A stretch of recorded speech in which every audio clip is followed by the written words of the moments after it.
ഇമാം ഹാക്കിം റിപ്പോർട്ട് ചെയ്ത ഹദീസിൽ കാണാം അയ്യുംബ്രാത്തിൽ ഇസ്തഅതറത് ഫമറത് ബിഖൗമിൽ ലിയജിദൂ റീഹഹാ ഫഹിയ സാനിയാ. ഇമാം ഹാക്കിം റിപ്പോർട്ട് ചെയ്ത ഹദീസാണ്. അതാ നബി സല്ലല്ലാഹു അലൈഹി വസല്ലം തങ്ങൾ പറയുന്നു, ഏതെങ്കിലും ഒരു പെണ്ണ് പുറത്തിറങ്ങി നടക്കുകയാണ്, അവൾ സ്പ്രേ അടിക്കുന്നു, അത്തര പുരട്ടുന്നു, ജനമധ്യത്തിലൂടെ ഇങ്ങനെ പുറത്തേക്ക് ഇറങ്ങി നടക്കുന്നു. എന്നാൽ യഥാർത്ഥ മുസ്ലിങ്ങളുടെ ലക്ഷണം എന്താണ്? അല്ലാഹു തആല അവന്റെ പരിശുദ്ധ ഖുർആനിൽ പറഞ്ഞില്ലേ, വഖർന ഫീ ബുയൂതികുന്ന, ഉമ്മമാരെ നിങ്ങളുടെ വീട്ടിന്റെ ഉള്ളിൽ അടങ്ങി ഒതുങ്ങിയിരുന്നോ, വീട്ടിന്റെ ഉള്ളിൽ അടങ്ങി ഒതുങ്ങിയിരുന്നോ, പുറത്തിറങ്ങിക്കൂടാ. ഇനി ആവശ്യ ഘട്ടങ്ങളിൽ പുറത്തിറങ്ങേണ്ടി വന്നാൽ ഇസ്ലാമിൽ ഇറങ്ങേണ്ട ചെയ്തികളൊക്കെ ഖുർആനിൽ പറയുന്നുണ്ട്. അല്ലാഹു ഖുർആനിൽ പറഞ്ഞത് കണ്ടില്ലേ, യാ അയ്യുഹൻ നബിയ്യു ഖുൽ ലിഅസ്വാജിക വബനാതിക വനിസാഇൽ മുഅ്മിനീൻ. പരിശുദ്ധ ഖുർആനിൽ അല്ലാഹു പറഞ്ഞത് കണ്ടില്ലേ, നബിയേ അങ്ങയുടെ ഭാര്യമാരോട്, അങ്ങയുടെ പെൺമക്കളോട്, അതുപോലെ മുഖ്യത്താകുന്ന സ്ത്രീകളോട് പ്രഖ്യാപിക്കൂ നബിയേ. എന്താണ് പ്രഖ്യാപിക്കേണ്ടത്? യുദ്നീന അലൈഹിന്ന മിൻ ജലാബീബിഹിന്ന, അവരുടെ മുഖമൂടികൾ അവർ താഴ്ത്തിയിടട്ടെ, പുറത്തിറങ്ങൽ വേണ്ട. പുറത്തിറങ്ങുന്നുണ്ടെങ്കിൽ തന്നെ മുഖംമൂടി താഴ്ത്തിട്ടാണ് ഇറങ്ങേണ്ടതെന്ന് പരിശുദ്ധ ഖുർആനിൽ അല്ലാഹു പറഞ്ഞു. പണ്ഡിതന്മാരങ്ങനെ വിശദീകരിച്ചിട്ടുണ്ട്. വല്ല സന്ദർഭത്തിനും വല്ല ആവശ്യത്തിന് വേണ്ടി ഇറങ്ങേണ്ടി വന്നാൽ തന്നെ അവളെ മുഖംമൂടി മറക്കാതെ അവള് പുറത്തിറങ്ങിക്കൂടാ. എന്നാൽ ഈ ആയത്തിന്റെ വിശദീകരണത്തിൽ അതാ ഒരു ഹദീസ് പറയുന്നു. എന്താണ് ഹദീസ് എന്നറിയോ? ഒരു പെണ്ണ്, ആ പെണ്ണ് പുറത്തിറങ്ങിക്കഴിഞ്ഞാൽ അൽ മർഅതു ഔറ ഫൈദാ ഖറജത് ഇസ്തശറഫഹ ശൈത്താൻ. പെണ്ണ് എന്ന് പറയുന്ന സാധനം അത് ശരീരം ആസകലം ഔറത്താണ്. അവളുടെ തലമുടൽ കാലിന്റെ അടിവരെ അത് ഔറത്താണ്. ആ ഔറത്താകുന്ന പെണ്ണ് പുറത്തിറങ്ങിയാലോ ഇസ്തശറഫഹ ശൈത്താൻ, ശൈത്താൻ അവളെ പാർട്ടിയിലാക്കാൻ വേണ്ടി വലയിടുകയാണ്. ശൈത്താൻ അവളെ ചുറ്റിക്കറങ്ങുന്നു, ശൈത്താൻ അവളെ വലയിടുന്നു. മീൻപിടുത്തക്കാര് പുഴയിറങ്ങിയിട്ട് മീൻ പിടിക്കാൻ വലയിടുന്നത് കണ്ടിട്ടില്ലേ? അതുപോലെ നമ്മളെ ഉമ്മമാര് പുറത്തിറങ്ങിയാൽ ഇബ്ലീസ് അതാ പുറത്തിറങ്ങി അവളെ പാർട്ടിയിലാക്കാൻ വേണ്ടി വലയിടുന്നു. ആ വലയിൽ കുടുങ്ങിയ ഉമ്മമാര് പിന്നീട് പത്രഗോളങ്ങളിൽ വരുന്നു. അന്യപുരുഷന്മാരെ കൂടെ ഇറങ്ങിപ്പോയി എന്നുള്ളത് പരിശുദ്ധ ഖുർആനതാ ഖുർആന്റെ വിശദീകരണത്തിൽ നബി സല്ലല്ലാഹു അലൈഹി വസല്ലം തങ്ങൾ പറയുന്നു, പെണ്ണേ നിന്റെ ശരീരം ആസകലം ഔറത്താണ്, പുറത്തിറങ്ങി നടക്കാൻ ഒരു പെണ്ണിന് അധികാരമില്ല. പെണ്ണ് പുറത്തിറങ്ങി നടക്കുമ്പോ ഇബ്ലീസ് അവളെ വലയം ചെയ്യുകയാണ്. അല്ലാഹു നമ്മുടെ സമുദായത്തെ നന്നാക്കി തെരുമാറാകട്ടെ. എന്റെ നല്ലവരായ ഉമ്മമാരോട് ഞാൻ ഓർമ്മപ്പെടുത്തുന്നു, ഏത് സമയത്തും നന്നാകാൻ വേണ്ടി ചിന്തിച്ചു പാരസ്പരിക ലോകത്ത് വിജയിക്കാനുള്ള നല്ല പ്രവർത്തനങ്ങൾ ചെയ്യുന്നവരാകണം. ഇനി ഞാൻ നിങ്ങളോട് ഓർമ്മപ്പെടുത്തുകയാണ്, ഉമ്മമാര് ശ്രദ്ധിക്കണം. യജമാനായ റബ്ബിന്റെ കോടതിയിലെത്തിക്കഴിഞ്ഞാൽ ആ റബ്ബിന്റെ കോടതി അതാ പറയുന്നത് മുഹമ്മദ് റസൂലുള്ളാഹി നബി സല്ലല്ലാഹു അലൈഹി വസല്ലം തങ്ങൾ പറയുന്നു, ഏതെങ്കിലും ഒരു പെണ്ണ് റബ്ബിന്റെ കോടതിക്ക് എത്തുമ്പോ ആ പെണ്ണിനോട് പറയപ്പെടുകയാണ്, ഉദ്ഖുലിൽ ജന്ന, നീ സ്വർഗ്ഗത്തിൽ കടക്കൂ പെണ്ണേ. അബുവാബിൽ ജന്നത്തി ശിഅ്തി, സ്വർഗ്ഗത്തിന്റെ 8 വാതിലുകൾ തുറന്നു വെച്ചിരിക്കുകയാണ്. ഇഷ്ടമുള്ള വാതിൽ കൂടി സ്വർഗ്ഗത്തിൽ കടക്കൂ. നമ്മുടെ ഉമ്മമാരോട് നാളെ റബ്ബിന്റെ കോടതിയിൽ അതാ സ്വർഗ്ഗത്തിന്റെ കവാടങ്ങൾ ഇങ്ങനെ തുറന്നു വെച്ച് ഇഷ്ടമുള്ള കവാടത്തിൽ കടക്കണമെന്ന് അല്ലാഹുവിന്റെ ഓർഡർ ഉണ്ടാകുമെന്ന് മുഹമ്മദ് റസൂലുള്ളാഹ്.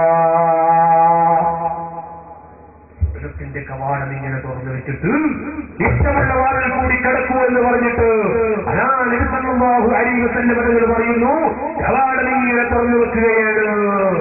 എന്നാൽ അത്രയൊരു ചാൻസ് കിട്ടണമെങ്കിൽ ആ ഉമ്മമാര് ചെയ്യേണ്ട പ്രവർത്തനം എന്താണ്? സ്വർഗത്തിന്റെ കവാടങ്ങളൊക്കെ തുറന്നു വെച്ച് ഇഷ്ടമുള്ള വാതിൽ കൂടി കടന്നു എന്ന് പറഞ്ഞിട്ട് അതാ സ്വർഗത്തിലേക്ക് കടത്തിവിടണമെങ്കിൽ ഉമ്മമാര് ചെയ്യേണ്ട പ്രവർത്തനം എന്താണ്? അല്ലാഹുവിന്റെ ഹബീബ് മുഹമ്മദ് റസൂലുള്ളാഹി നബി സല്ലല്ലാഹു അലൈഹി വസല്ലം തങ്ങൾ പറഞ്ഞത് കണ്ടില്ലേ? ഇദാ സല്ലത്തിൽ മർഅതു ഖംസഹാ وصامت شهرها وأطاعت زوجها وحفظت فرجها. ഒരു പെണ്ണ് തന്റെ ജീവിതത്തിൽ ഒരു 4 കാര്യം ജീവിതത്തിൽ പകർത്തിയിരിക്കുകയാണ് എങ്കിൽ സ്വർഗത്തിന്റെ എല്ലാ കവാടങ്ങളും തുറന്നു വെച്ചിട്ട് ആ സ്വർഗത്തിൽ കടക്കാനുള്ള പെർമിഷൻ കിട്ടുമെന്ന് മുഹമ്മദ് റസൂലുള്ളാഹി നബി സല്ലല്ലാഹു അലൈഹി വസല്ലം തങ്ങൾ പറയുന്നു. എന്നാൽ എന്റെ പ്രിയപ്പെട്ട ഉമ്മമാര് ചിന്തിക്കണം, ഏതാണ് ആ 4 കാര്യങ്ങൾ? ഇദാ സല്ലത്തിൽ മർഅതു ഖംസഹാ, ഒരു പെണ്ണ് 5 വക്ത് കൃത്യമായി നിസ്കരിക്കുന്നു. നിസ്കാരത്തിൽ അവർക്ക് മടിയില്ല, അതിൽ അവർക്ക് ഉദാസീനതയില്ല. 5 വക്ത് കൃത്യമായി നിസ്കരിക്കുന്ന ഉമ്മമാരോട് ഞാൻ പറയട്ടെ, ബഹുറിന്റെ സമയമാകുന്നത് ഭക്ഷണം പാകം ചെയ്യുന്ന തിരക്കിലാണ്. എന്നിട്ടതാ ഭക്ഷണം ഉണ്ടാക്കി ആ ഭക്ഷണം കഴിച്ച് അപ്പോഴേക്ക് തനിക്ക് ക്ഷീണം തോന്നുന്നു. ക്ഷീണം തീർക്കാൻ വേണ്ടി വിശ്രമിക്കുന്നു, കടന്നുറങ്ങുന്നു. അതാ ഉറങ്ങി എഴുന്നേൽക്കുന്ന സമയത്ത് അസുറിന്റെ ബാങ്ക് കൊടുക്കുന്നു.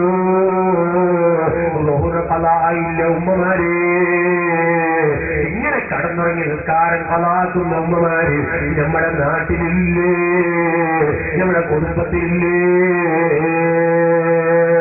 നബി സല്ലല്ലാഹു അലൈഹി വസല്ലം തങ്ങൾ പറയുന്നു, ഇദാ സല്ലത്തിൽ മർഅതു ഖംസഹാ, ഒരു പെണ്ണ് 5 വക്ത് കൃത്യമായി നിസ്കരിക്കുകയാണ്. നിസ്കാരത്തിൽ അവൾക്ക് മടിയില്ല. ഉമ്മമാരോട് ഞാൻ ഓർമ്മപ്പെടുത്തുന്നു, 5 വക്ത് കൃത്യമായി നിസ്കരിക്കുന്നവരാകണം. അല്ലാഹു അതിന്റെ നമ്മുടെ ഉമ്മമാർക്ക് ഭാഗ്യം നൽകുമാറാകട്ടെ. ഞാൻ എന്റെ ഉമ്മമാരോട് ഓർമ്മപ്പെടുത്തുന്നു, പർന്ന് മാത്രം നിസ്കരിച്ചാലത് പോരാ, സുന്നത്ത് നിസ്കാരം അധികരിപ്പിക്കുന്ന ഉമ്മമാരാകണം. പർന്ന് നിസ്കാരങ്ങളെ മുമ്പും പിമ്പുമുള്ള സുന്നത്തുകൾ അധികരിപ്പിക്കുന്നവരാകണം ഉമ്മമാരെ. അതാ സുബഹിന്റെ ബാങ്ക് 5:30 മണിക്കാണ്. ഒരു 5 മണി സമയത്ത് എഴുന്നേറ്റുകൊണ്ട് പെട്ടെന്ന് ഓതോടുത്തിട്ട് ഒരു 2 റക്അത്ത് തഹജ്ജുദ് നിസ്കരിക്കൂ ഉമ്മമാരെ. ലോകത്ത് കഴിഞ്ഞു പോയ മഹദികളൊക്കെ ആ പാതിരാ സമയത്ത് എഴുന്നേറ്റ് തഹജ്ജുദ് നിസ്കരിച്ചവരാണ്. കേട്ടിട്ടില്ലേ? ബീവി നബീസത്തുൽ മിസ്രിയ, നബീസത്തുൽ മിസ്രിയ റളിയല്ലാഹു അൻഹാ രാത്രി ഉറക്കമില്ല. രാത്രി സമയത്ത് മുഴുവനും നിസ്കാരം തന്നെ. മഹദിന്റെ പവർ എത്രയാണ് ഉമ്മമാരെ! നമ്മുടെ ഇമാമാകുന്ന ഇമാമിന് ശാഫിഈ റളിയല്ലാഹു അൻഹു അതാ സുഖമില്ലാതെ കിടക്കുമ്പോ ദുആ ചെയ്യിപ്പിക്കുന്നത് ആരോടാണ്?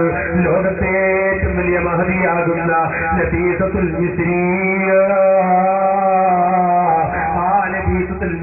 റളിയല്ലാഹു അൻഹയോട് ഇമാം ശാഫിഈ തങ്ങൾ ദുആ ആരംഭിച്ചിട്ടുണ്ടെങ്കിൽ ആ മഹദി ആരാണെന്റെ ഉമ്മമാരെ? എന്തുകൊണ്ടാണ് ഇത്രയും വലിയ ഒരു പവർ കിട്ടാനുള്ള കാരണം? രാത്രി ഉറക്കമില്ല, രാത്രി മുഴുവനും ഖുർആനോത്തുകളാണ്, രാത്രി മുഴുവനും നിസ്കാരങ്ങളാണ്. ഉമ്മമാരോട് ഞാൻ ചോദിക്കട്ടെ, നമ്മുടെ വീടുകളിൽ അതാ നിസ്കാരങ്ങളില്ല. പഴയ കാലത്തുള്ള നമ്മുടെ നാട്ടിൽ മരിച്ചുപോയ ഉമ്മമാര്, ആ ഉമ്മമാരൊക്കെ മഗ്‌രിബിന്റെ സമയമായി കഴിഞ്ഞാൽ അതാ വീട്ടിൽ വെച്ചിട്ട് മാറി നിസ്കാരം കഴിഞ്ഞ ഉടനെ അവർ യാസീൻ ഓതുന്നവരാണ്, അവർ തബാറക ഓതുന്നവരാണ്, അവർ സൂറത്തുൽ വാഖിഅ ഓതുന്നവരാണ്. ഈ നിലക്ക് ഖുർആൻ ഓതിച്ച് ജീവിച്ച ഉമ്മമാരാണ്. പക്ഷേ നമ്മുടെ ഉമ്മമാരൊക്കെ പോയപ്പോ ഈ കാലഘട്ടത്തിലെ ഉമ്മമാർക്ക് പരിശുദ്ധ ഖുർആൻ വേണ്ട. ഞാൻ ചോദിക്കട്ടെ, നമ്മുടെ നാട്ടിൽ തന്നെ ഒരു 10-15 കൊല്ലങ്ങൾക്ക് മുമ്പ് അതാ റബീഉൽ റബീഉൽ മാസം വരുമ്പോ മാസം വരുന്നതിന് മുമ്പ് തന്നെ അതാ പരിസരം വൃത്തിയാക്കുകയാണ്, അടുക്കള വൃത്തിയാക്കുകയാണ്, വീടുകൾ കഴുകി വൃത്തിയാക്കുകയാണ്. എന്നിട്ട് മഗ്‌രിബിന്റെ മുമ്പ് മക്കളെ കുളിപ്പിച്ചു കൊടുക്കുകയാണ്. അതാ ഉമ്മമാരൊക്കെ റബീഉൽ ഒന്നാകുമ്പോ വീട്ടിൽ ഈത്തപ്പഴം കൊണ്ടുവെക്കുകയാണ്, കൽക്കണ്ടി കൊണ്ടുവെക്കുകയാണ്. എന്തിനാണ്? മാലിനിസ്കാരം കഴിഞ്ഞിട്ട് അവിടെ മൗലൂദ് നടക്കുന്നു. ആ മൗലൂദിന്റെ ശേഷം തീരടി വിതരണം നടത്തുന്നു. പഴയ കാലത്തുള്ള ഉമ്മമാര് അവരെ അശ്റഫ ചൊല്ലുന്നു, സലാമൈത്ത് ചൊല്ലുന്നു, അവര് നല്ല നല്ല മദ്ഹികൾ പാടുന്നു. പക്ഷേ ഉമ്മമാരോട് ഞാൻ പറയട്ടെ, ഇന്ന് നമ്മുടെ വീടുകളിൽ അത്തരം മദ്ഹികളില്ല. മദ്ഹില്ല എന്ന് മാത്രമല്ല, ഇവിടെ മുക്രിക്കാരെ മൗലൂദിന് വിളിച്ചാൽ മുക്രിക്ക ചെറിയൊരു കിതാബ് ഗീതരെടുത്ത് പോകണം മൗലൂദിന്റെ വരക്ക്. ഇനി മുക്രിക്ക കൊണ്ടുപോയില്ല എങ്കിൽ പിന്നെ ആ പരക്കാർക്ക് മൗലൂദ് കിതാബ് 10 വീട്ടിലേക്ക് പോയി മൗലൂദ് കിതാബ് തേടിക്കൊണ്ട് പോകാൻ.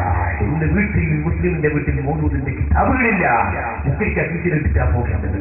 എന്നാൽ പഴയ കാലത്തുള്ള ഉമ്മമാരൊക്കെ അവര് മൗലൂദിന്റെ കിതാബുണ്ട് എന്നല്ല, അവർ റബീഉൽ അവ്വൽ ഒന്നാകുന്ന സമയത്ത് തന്നെ മൗലൂദുകൾ പാരായണം ചെയ്യുന്ന ഉമ്മമാര്, അതാ മക്കളെ ഇട്ടിട്ട് വരാതിരിപ്പിക്കുന്ന ഉമ്മമാര്, അതുപോലെ തീരണികൾ വിതരണം നടത്തുന്ന ഉമ്മമാര്, ഇന്ന് ആ വീടുകളിൽ നിന്ന് എല്ലാം എടുക്കപ്പെട്ടു പോയി. അവിടെ മൗലൂദുകളില്ല, ഖുർആനോത്തുകളില്ല. കാലത്ത് മഹതിമാര് ജീവിച്ച വീടുകളൊക്കെ ഇന്ന് ശൈത്താന്റെ വീടായി മാറിയിരിക്കുന്നു. അല്ലാഹു നമ്മയൊക്കെ നന്നാക്കി പെരുമാറാകട്ടെ. ഈ നാട്ടിലെ നല്ലവരായ ഉമ്മമാരോട് ഞാൻ ഓർമ്മപ്പെടുത്തുന്നു, നമ്മുടെ പഴയ ഉമ്മമാരിലേക്ക് മടങ്ങേണ്ടതാണ്, നമ്മുടെ മുൻഗാമികളാകുന്ന ഉമ്മമാരിലേക്ക് മടങ്ങേണ്ടതാണ്. അല്ലാഹു നമ്മളെ പഴയ ആചാരങ്ങളൊക്കെ മൃഗപ്പെടുത്തി ജീവിക്കാൻ നമ്മൾക്ക് ഭാഗ്യം നൽകുമാറാകട്ടെ. ഞാൻ എന്റെ വിഷയത്തിലേക്ക് മടങ്ങുന്നു. അതാ ഇതാ കൊല്ലത്തിൽ ഒരു പെണ്ണ് 5 വക്ത് കൃത്യമായി നിസ്കരിക്കുകയാണ്. നിസ്കാരത്തിൽ അവൾക്ക് മടിയില്ല, അതിൽ അവൾക്ക് ഉദാസീനതയില്ല. രണ്ടാമത്തെ പെണ്ണ് ആരാണ് ഞാൻ ചോദിക്കുകയാണ്. രണ്ടാമത്തെ പെണ്ണ് ആരാണ്? നബി സല്ലല്ലാഹു അലൈഹി വസല്ലം തങ്ങൾ പറയുന്നു, വഖാമത്ത് ശഹ്റഹാ, റമളാൻ വരുമ്പോ അവൾ നോമ്പെടുക്കുന്നു. നോമ്പിൽ അവൾ അലസന കാണിക്കുന്നില്ല. ഈ നാട്ടിലെ ഉമ്മമാരോട് ഞാൻ പറയട്ടെ, വിശുദ്ധ റമളാനിൽ നോമ്പെടുക്കേണ്ടവരാണ്. ഇനി അഥവാ ഒരു ഉമ്മാക്ക് ആർത്തവരക്തമുണ്ടായിക്കഴിഞ്ഞാൽ, ഒരു ഉമ്മാക്ക് ഹൈദരക്തമുണ്ടായിക്കഴിഞ്ഞാൽ ഉമ്മമാരെ അവിടെ നോമ്പെടുക്കലേ ഹറാമാണ്. കൂട്ടത്തിൽ നോമ്പ് ഇല്ല എന്ന് ഉറപ്പായിരിക്കേ നോമ്പെടുക്കൽ ഹറാമാണെന്ന് ഞാൻ പറഞ്ഞുവല്ലോ. എന്നാൽ നോമ്പില്ലാത്ത ആർത്തവരക്തിയായ ഉമ്മ, ആ ഹൈദരക്തം വരുന്ന ഉമ്മ പരസ്യമായി തിന്നലും ഹറാമ് തന്നെ. നോമ്പില്ല, തിന്നാനും പാടില്ല. നോക്കൂ നിങ്ങൾ, ചിലവുമാരൊക്കെ തെറ്റിദ്ധരിച്ചു പോയി.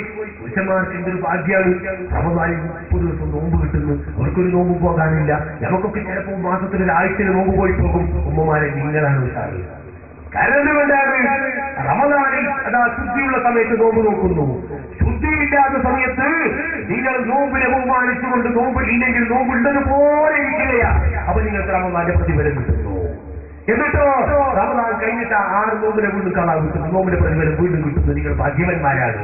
പുരുഷന്മാരെ നോക്കി കിട്ടുന്നത് നിങ്ങൾക്ക് നോക്കാത്ത നോമ്പിന്റെ പ്രതിഫലം ആ ഹൈനുള്ള സമയത്ത് നോമ്പുള്ളതുപോലെ നിശ്ചിച്ച് ജീവിക്കുമ്പോ ഇല്ലാത്ത നോമ്പിന്റെ പ്രതിഫലം നിങ്ങൾക്ക് കിട്ടുന്നു. നിങ്ങൾക്ക് എവിടെയും കുറവില്ല, പ്രതിഫലത്തിന് എവിടെയും കുറവില്ല. എന്നാ നിങ്ങൾ നോക്കൂ, ഞാൻ പറയട്ടെ, നമ്മുടെ നാട്ടിൽ നാടായിക്കോട്ടെ പറയാൻ പറ്റുന്നല്ലോ. വേറൊരു നാട്ടിൽ ഞാനിങ്ങനെ പോകുമ്പോ ഒരു റമദാന് 18 ഒരു ദിവസം ഉച്ചക്ക് 2 സ്ത്രീകൾ അരക്കിക്കൊണ്ടിരിക്കുന്നു. അരക്കുന്ന സമയത്ത് അവിടെ ഒരു പേർന്നെന്നെ മരുന്നുണ്ട്. 2 ആളും പാർട്ടിക്ക് ഇങ്ങനെ തുണിട്ട്. അങ്ങനെ ഞാൻ ചോദിച്ചത് റമദാനല്ലേ, എനിക്ക് പേർന്നതൊന്നും അത് മൊയ്ലാമാർക്കറിയില്ല, ഞങ്ങളെ അതൊന്നും മൊയ്ലാമാർക്കറിയില്ല. അതിൽ തന്നെ ചോദിച്ചത് കൃത്യമായി തിന്നലും ഹറാമ് തന്നെ, അത് പാടില്ല കേട്ടോ. അതാ നബി സല്ലല്ലാഹു അലൈഹി വസല്ലം തങ്ങൾ പറയുന്നു വസാമത്ത് ശഹറഹാ, അവൾ നോമ്പെടുക്കേണ്ടതുപോലെ നോമ്പെടുക്കുന്നു. മൂന്നാമത്തെ കാര്യം എന്താണ്? അതാ നബി സല്ലല്ലാഹു അലൈഹി വസല്ലം തങ്ങൾ പറയുന്നു വഹഫിദത്തു ഫർജഹാ, അവളെ ലിംഗത്തിനെ അവൾ സൂക്ഷിക്കുകയാണ്, അവളുടെ ഔറത്തിനെ അവൾ സൂക്ഷിക്കുകയാണ്. തന്റെ പാപ്പ പൊരുത്തപ്പെട്ട് കെട്ടിച്ചു കൊടുത്ത ഭർത്താവിന്റെ മുമ്പിലല്ലാതെ അവളുടെ ഔറത്ത് വെളിവാക്കാൻ അവൾ സമ്മതിക്കില്ല.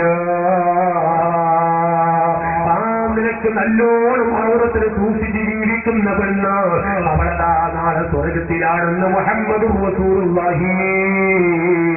എന്നാ ഞാൻ പറയട്ടെ, കാലം വ്യഭിചാരം അധികരിച്ച കാലമാണ്, അതാ ശരീരത്തിന്റെ വില കൽപ്പിക്കാത്ത കാലമാണ്.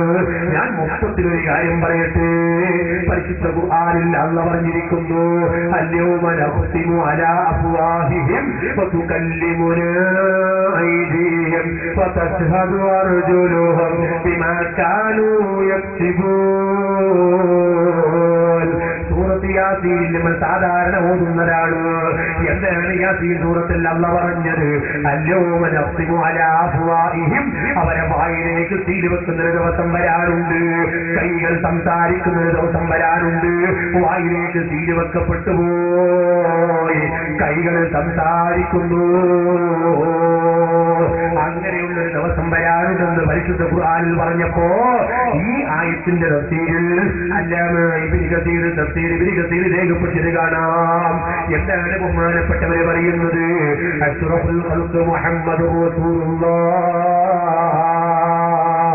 നബി സല്ലല്ലാഹു അലൈഹി വസല്ലം തങ്ങൾ പറഞ്ഞു അഫ്ദലു മാ യതകല്ലമു ബിഹി ഇൻദല്ലാഹി അഫ്ഹാദുകും മുഹമ്മദുർ റസൂലുള്ളാഹ്.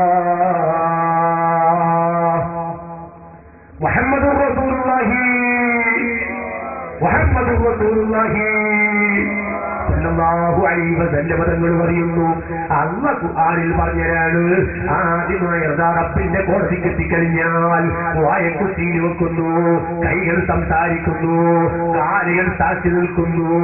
എന്നാൽ ആയത്തിന്റെ വിശദീകരണത്തിൽ അല്ലാമ ഇബ്നു കസീർ പറയുന്നു ആദ്യമായി റബ്ബിന്റെ മുമ്പിൽ സംസാരിക്കുന്നത് എന്താണ്? അത് എന്റെ കൈകളല്ല. വായക്ക് സീൽ വെച്ച് കഴിഞ്ഞാൽ ആദ്യമായി സംസാരിക്കുന്നത് എന്താണ്? അത് എന്റെ കൈകളല്ല. പിന്നെന്താണ്? റബ്ബിന്റെ കോടതിയിൽ ആദ്യമായി സംസാരിക്കുന്നത് അത് എന്റെയും നിങ്ങളുടെയും കാലിന്റെ മൊരടികളാണ് കേട്ടോ. മനുഷ്യന്റെ ലിംഗം സ്ഥിതി ചെയ്യുന്ന കാലിന്റെ മൊരടുകൾ, ആ കാലിന്റെ മൊരടുകളാണ് റബ്ബിന്റെ കോടതിയിൽ ആദ്യമായി സംസാരിക്കുന്നതെന്ന് മുഹമ്മദ് റസൂലുള്ളാഹി. എന്റെ പ്രിയപ്പെട്ട രക്ഷിതാക്കളെ, ഉമ്മമാരെ, സഹോദരിമാരെ, നമ്മളൊക്കെ എന്തോ ഒരു മാന്യന്മാരാണോ? അതാ എന്റെ വാഴകൾ ഉഷാറായി കേൾക്കുന്നു, വല്ലാത്തൊരു മാന്യനായി ഞാൻ അഭിനയിക്കുന്നു. നിങ്ങളൊക്കെ മാന്യന്മാരാണ്. എന്റെ ഐതികൾ ഒരാളും അറിയുന്നില്ല, എന്റെ കുറവുകൾ ഒരാളും അറിയുന്നില്ല, എന്റെ ന്യൂനതകൾ ഒരാളും അറിയുന്നില്ല. അള്ളാഹൊക്കെ മറച്ചു വെച്ചിരിക്കുകയാണ്. എന്നാൽ യജമാനായ റബ്ബിന്റെ കോടതിക്കെത്തുമ്പോ സുബ്ഹാനല്ലാഹ്, എന്റെ മാന്യത എവിടെ? എന്റെ അന്തസ് എവിടെ? എന്റെ അഭിമാനം എവിടെ? എന്റെ ഐതികൾ ഓരോന്നായി എന്റെ കാലിന്റെ വരടി വലിച്ചു വലിച്ചു വലിച്ച് റബ്ബിന്റെ മുമ്പിൽ പറയുന്നു പടച്ച റബ്ബേ, ഇന്ന് ഈ മനുഷ്യന്റെ ലിംഗം ഇന്ന പെണ്ണുമായി വിഭജിച്ചിട്ടുണ്ട്, ഇന്നവരുമായി വിഭജിച്ചിട്ടുണ്ട്, ഇന്ന സ്ഥലത്ത് വികാര സമരത്തിന് വഴി കണ്ടെത്തിയിട്ടുണ്ട്. എന്റെ കാലിന്റെ മുരട് ഓരോന്നായി വിളിച്ചു പറയാൻ തുടങ്ങിയാൽ ഞാനതാ മംഗലാപുരത്ത് ലോഡ്ജിൽ പോയി വിഭജിച്ചു, അല്ലെങ്കിൽ ഏതെങ്കിലും കാട്ടിൽ പോയി വിഭജിച്ചു, ഒരാളും അത് കണ്ടിട്ടില്ല. എന്റെ കുറവ് ഒരാളും അറിഞ്ഞിട്ടില്ല. എന്നാ ഞാൻ ചോദിക്കട്ടെ, നമ്മളെ കുറവ് നമ്മളെ കാലിന്റെ മുരടി കാണുന്നില്ലേ? എന്റെ കാലിന്റെ മുരടി കാണാതെ എനിക്കത്രം പ്രവർത്തനങ്ങൾ ചെയ്യാൻ പറ്റുമോ? എന്റെ നല്ലവരായ നാട്ടിലെ ചെറുപ്പക്കാരെ, ഞാൻ പറയുന്നു വികാരത്തിന്റെ അടിമകളായി ജീവിക്കണ്ട. അല്ലാഹുവിന്റെ കോടതിയിൽ എന്റെ കാലിന്റെ മുരട് ഓരോന്നായി എടുത്തു പറയാൻ തുടങ്ങിയാൽ പിന്നെ എനിക്ക് രക്ഷപ്പെടാൻ കഴിയുമോ? അവിടെ പറയുന്നത് എവിടെ? ഈ നാട്ടിൽ ഞാനൊരു വ്യഭിചാര കേസിൽ കുടുങ്ങിയാൽ എന്റെ ഈ നാട്ടിൽ ഞാൻ പതിയത്താകും. അതുപോലെ ഈ നാട്ടിന്റെ പരിസരങ്ങൾ പ്രദേശങ്ങളിൽ ഞാൻ പതിയത്താകും. എന്റെ പുറം നാട് എന്നെ അറിയുകയില്ല. എന്നാൽ റബ്ബിന്റെ കോടതി എത്തിക്കഴിഞ്ഞാൽ എന്റെ നാട്ടുകാരല്ല, എന്റെ കുടുംബക്കാരല്ല, കോടി ജനങ്ങൾ ആദം നബി അലൈഹിസ്സലാം മുതൽ ഇലാ യൗമിൽ ഖിയാമ അന്ത്യനാൾ വരെയുള്ള കോടിക്കണക്കിന് ജനങ്ങൾ റബ്ബിന്റെ മുമ്പിൽ ഒരുമിച്ച് കൂടുകയാണ്. അവിടെയാണ് എന്റെ കാലിന്റെ മരട് എടുത്തെടുത്തെടുത്ത് പറയുന്നു, ഇവനൊരു വിചാരിയാണ്, ഇന്ന പെണ്ണുമായി അല്ലെങ്കിൽ ഇന്നവനുമായി വികാര സമരത്തിന് വഴി കണ്ടെത്തിയവരാണ്. എന്റെ കാലിങ്ങനെ പറയാൻ തുടങ്ങിയാൽ എനിക്ക് രക്ഷപ്പെടാൻ കഴിയുമോ? എന്റെ അന്തസ് എവിടെ? എന്റെ മാന്യത എവിടെ? എന്റെ ഒരാളത്തിൽ കുറവ് പറയുന്നത് എനിക്കിഷ്ടമല്ലെന്ന് എല്ലാവരും എന്നെ പുകഴ്ത്തി പറയുമെന്ന് ചിന്തിച്ചവരല്ലേ ഞാൻ. റബ്ബിന്റെ കോടതിക്ക് എത്തുമ്പോ ഞാൻ അവിടെ നാണം കെട്ടുമോ? അല്ലാഹു നമ്മളെ കാക്കുമാറാകട്ടെ. എന്റെ പ്രിയപ്പെട്ട ചെറുപ്പക്കാര് രക്തപ്രസരിപ്പ് കൊണ്ട് എന്തും ചെയ്യാമെന്ന് തോന്നുന്നു. സുബ്ഹാനല്ലാഹ്. ഞാനതിന്റെ വിശദീകരണത്തിലേക്ക് കടക്കുന്നില്ല. അവനവന്റെ ശരീരം അവനവൻ സൂക്ഷിക്കണം. പക്ഷേ ഇത്തരം കാര്യം ഞാൻ സദസ്സിന് പറഞ്ഞപ്പോ ഈ പറയുന്ന ഞാനും നല്ലവനാണെന്ന ചിന്ത എന്റെ മനസ്സിലുണ്ടാകാൻ പാടില്ല. ഉപദേശിക്കുന്ന എന്റെ മനസ്സിലുണ്ടാകേണ്ടത് ഇരിക്കുന്ന നിങ്ങളൊക്കെ നല്ലവരാണ്, ഞാനൊന്നിനും കൊള്ളാത്തവനാണ്. അതുപോലെ സദസ്സിൽ ആട് കേൾക്കുന്നവൻ ചിന്തിക്കേണ്ടത് ഇരിക്കുന്നവരൊക്കെ നല്ലതാണ്, ഞാനൊന്നിനും കൊള്ളാത്തവനാണ്. ഇങ്ങനെ ചിന്തിച്ചവരല്ലേ സ്വർഗത്തിൽ കിടക്കുന്നവര്. അല്ലാഹു ആ നിലയ്ക്ക് ചിന്തിച്ച് ജീവിക്കാനുള്ള ഭാഗ്യം നൽകുമാറാകട്ടെ. ഇനിയതാ പറയുമ്പോ ഞാൻ ചിന്തിക്കുന്നോ ഞാൻ നിലക്കേടില്ല. കേൾക്കുന്നവൻ ചിന്തിക്കുന്നു അത് ഉസ്താദ് പറഞ്ഞ ഇന്നാളെ സംബന്ധിച്ചാണ്, അത് എന്നെ സംബന്ധിച്ചല്ല. കണ്ടില്ലേ നിങ്ങൾ ഇമാം ഗസാലി തങ്ങൾ പറയുന്നു, ഒരു വ്യഭിചാരിയായ മനുഷ്യനത്തിലൂടെ പോകുന്നു, ഒരു കല്ലുകുടിയതിലൂടെ പോകുമ്പോ ഏ കല്ലുകുടിയാ ഏ പെണ്ണുപിടിയാ എന്ന് പറഞ്ഞിട്ട് പരസ്യമേ ഇനി ആക്ഷേപിക്കുകയാണ്, പരസ്യമേ ഇനി ചീത്ത പറയുകയാണ്. എടോ നീ ഒരു കാര്യം ചിന്തിക്കണോ? രാത്രി സമയത്ത് അവന് കടന്നുറങ്ങുമ്പോ എല്ലാവരും കൂർക്ക വലിച്ച് കടന്നുറങ്ങുന്ന സമയത്ത് പാതിരാ സമയത്ത് അവൻ എഴുന്നേൽക്കുന്നു. യജമാനായ റബ്ബിനോട് രണ്ട് കൈകൾ ഇങ്ങനെ പൊക്കിട്ട് പറയുന്നു, അപ്പോ ഞാൻ തെറ്റുകൾ ചെയ്തവരാണ്, പാപങ്ങൾ ചെയ്തവരാണ്, എന്റെ പാപങ്ങൾ നീ പൊറുക്കണേ റബ്ബേ. യജമാനായ റബ്ബിനോട് അവൻ കൈയെടുത്ത് പറയുമ്പോ, അവൻ കണ്ണീരൊലിപ്പിച്ച് പറയുമ്പോ റബ്ബിന്റെ മുമ്പിൽ അവന്റെ പാപങ്ങൾ പൊറുക്കപ്പെട്ടു പോയി. എന്നാൽ അവനെ തെറി പറഞ്ഞ ഞാൻ എടാ വിചാരി എടാ കണ്ണുകുടിയ എന്ന് പറഞ്ഞിട്ട് ഭർത്താവിന് മുമ്പിൽ പരിഹാസ രൂപത്തിൽ പറഞ്ഞ ഞാൻ അല്ലാഹുവോട് പറയുന്ന വർഷോനെ ഞാൻ ഓരെ പരിഹസിച്ചിട്ടുണ്ട്, എന്റെ പാവം പൊറുക്കണേ. ഇല്ല, നടക്കൂല. അവന്റെ കാലി പിടിക്കണേ, അവനോട് മാപ്പ് ചോദിക്കണേ, അല്ലാത്ത കാലത്തോളം നിന്റെ പാവങ്ങൾ പൊറുക്കൂല. ഇമാം ഗസാലി തങ്ങളത് പറഞ്ഞത് കണ്ടില്ലേ? എന്നാൽ നിങ്ങൾ നോക്കൂ, മിസ്കാത്തിനൊരു ഹദീസ് കാണാം. ബാബുൽ ഇസ്തിഗ്ഫാർ എന്ന് പറയുന്ന സ്ഥലത്ത്, അതാ പാപമോചനത്തെ പറ്റി പറയുന്ന സ്ഥലത്ത് മിസ്കാത്തിനൊരു ഹദീസ് കാണാം. എന്താണ് ഹദീസ്? രണ്ട് വ്യക്തികൾ പരസ്പരം വല്ലാതെ സ്നേഹത്തിൽ ജീവിക്കുന്ന രണ്ടാളുകൾ, നിർത്തുകയാണ്. വല്ലാതെ സ്നേഹത്തിൽ കഴിയുന്ന രണ്ടാൾക്കാർ. ആ രണ്ടാൾപ്പെട്ട ഒരാൾ വല്ലാത്ത ആബിദ്, നല്ലോണം ഇബാദത്ത് ജീവിക്കുന്ന ഒരു മനുഷ്യനാണ്. നേരെ വെച്ച് മറ്റവൻ വല്ലാത്ത തമ്മാടിയാണ്, റൗഡിയാണ്. ആ റൗഡിയായ മനുഷ്യരും ഇബാദത്തിനൊക്കെ ജീവിക്കുന്ന മനുഷ്യരും രണ്ടുപേരും വല്ലാത്ത ചങ്ങാതിമാരാണ്, വല്ലാത്ത സ്നേഹിതന്മാരാണ്. ചിന്തിക്കാൻ വേണ്ടി ഞാൻ ഓർമ്മപ്പെടുത്തുന്നു. ഈ ഹദീസിൽ നമുക്കൊക്കെ വലിയൊരു പാഠമുണ്ട്. എന്താണ് നിങ്ങൾ നോക്കൂ, വല്ലാതെ സ്നേഹത്തിന് കഴിയുന്ന രണ്ട് വ്യക്തികൾ അങ്ങനെ തമ്മാടിത്തരം ഇങ്ങനെ ചെയ്യുമ്പോൾ ായി അടുക്കുന്ന മനുഷ്യൻ ഈ തമ്മാടി നിനക്ക് നിർത്തിക്കൊള്ളണം, നിന്റെ പരിപാടി നിനക്ക് നിർത്തിക്കൂടെ, നിനക്ക് എങ്ങനെയോ നന്നായിക്കൂടെ എന്ന് പരസ്യമായിട്ട് ഇബാദത്ത് ചെയ്യുന്ന മനുഷ്യൻ ആരോപിക്കുകയാണ്. അപ്പോഴാണ് ഓൻ പറയുന്നത്, എടാ നീ നിന്റെ പണി എനിക്ക് അള്ളമുണ്ട്, എനിക്കെന്റെ അള്ള മതി എന്നിങ്ങനെ പറഞ്ഞിട്ട് ഓരോ പണിയായിട്ട് ഇങ്ങനെ നടക്കുക, ഓരോ ജോലിയായി നടക്കുന്നത്. ഈ ആദിതായ മനുഷ്യൻ അവന്റെ തമ്മാടിത്തരം കണ്ട് സഹിക്കാൻ കഴിയുന്നില്ല. ഇവൻ പരസ്യമായവൻ ആരോപിക്കുന്നു. അങ്ങനെ കുറെ ആരോപിച്ചപ്പോൾ ഈ തമ്മാടിയായ മനുഷ്യൻ പറഞ്ഞു, എടോ നീ എന്നെ കാത്തു നിൽക്കാനുള്ള ഏൽപ്പിച്ചത്, നീ നിന്റെ പണി നോക്കുമ്പോ നീ നിന്റെ പണി നോക്കടാ, എന്നെ കാത്തു നിൽക്കാനാണ് നിന്നെ ഏൽപ്പിച്ചത്, നിന്റെ പണി നോക്കുമ്പോ എനിക്ക് എന്റെ റബ്ബ് മതി. ഇവൻ വല്ലാതെ ഇബാദത്തുമായി കഴിഞ്ഞുകൂടുന്നു, അവൻ ലോക തമ്മാടിയായി കഴിഞ്ഞുകൂടുന്നു. രണ്ടുപേരടുത്തേക്ക് മലക്ക് വരുന്നു. അതാ രണ്ടുപേരും മരിക്കുകയാണ്. രണ്ടുപേരും മരിച്ചതിന്റെ ദിവസം യജമാനായ റബ്ബിന്റെ മുമ്പിൽ രണ്ടുപേരും ഒരുമിച്ച് കൂട്ടുകയാണ്. എന്നിട്ടടാ തമ്മാടിയായ മനുഷ്യനോട് അല്ലാഹ് പറയുന്നു, എടാ നീ തമ്മാടിയായി ജീവിച്ചവനാണ്, പക്ഷെ നിന്റെ മനസ്സിലുണ്ടായിരുന്നു എനിക്ക് എന്റെ റബ്ബ് മതി, എനിക്ക് എന്റെ അല്ലാഹു ഉണ്ടെന്ന് ചിന്തിച്ചവനാണ്, അതുകൊണ്ട് നീ സ്വർഗത്തിന് പോടാ. തമ്മാടിയായ മനുഷ്യനോട് അല്ലാഹ് പറയുകയാണ്, നീ സ്വർഗത്തിൽ പോടാ. ആ തമ്മാടിയായ മനുഷ്യനോട് അല്ലാഹ് പറയുമ്പോ അതാ മറ്റത്ത് നല്ല സ്വാലിഹായി ജീവിച്ച മനുഷ്യനുണ്ട്. ആ മനുഷ്യനോട് അല്ലാഹ് ചോദിക്കുന്നു, എടോ എന്റെ അടിമ തമ്മാടിത്തരം ചെയ്ത അടിമ, അവൻ എന്നെ ചിന്തിച്ച് ജീവിച്ചവനാണ്, അവന് ഞാൻ സ്വർഗത്തിൽ കിടക്കുന്നുണ്ട്, നിനക്ക് തടുക്കാൻ കഴിയണോ, നിനക്ക് തടുക്കാൻ കഴിയോ? ഓഹുവിന്റെ ചോദ്യമാണ്. ഈ ആദിതായ ഇബാദത്തുമായി കഴിഞ്ഞുകൂടിയ മനുഷ്യന് അവൻ മിണ്ടുന്നില്ല, അവൻ സംസാരിക്കുന്നില്ല. അപ്പോഴാണ് അള്ളാഹുവോട് പറഞ്ഞു, ഓടാ നരകത്തിൽ വിടാ, നരകത്തിൽ ബാഹുതാരായ മനുഷ്യന് നരകത്തിൽ കടത്തുന്നു. തമ്മാടിയായ മനുഷ്യന് അല്ലാഹ് സ്വർഗത്തിൽ കടത്തുന്നു. ഞാൻ എന്തിനാണ് ഈ സംഭവം നിങ്ങളെ മുമ്പിൽ പറഞ്ഞത്? ഒരാൾ തമ്മാടിത്തരം ചെയ്യുമ്പോ പരസ്യമായി എടുത്ത് ആരോപിക്കാനുള്ള അധികാരം ഒരാൾക്കുമില്ല. അവനോട് നല്ലത് കൊണ്ട് ഉപദേശിക്കേണ്ടതാണ്, നല്ലത് കൊണ്ട് നല്ല നിലക്ക് അവനോട് നിർദ്ദേശിക്കേണ്ടതാണ്.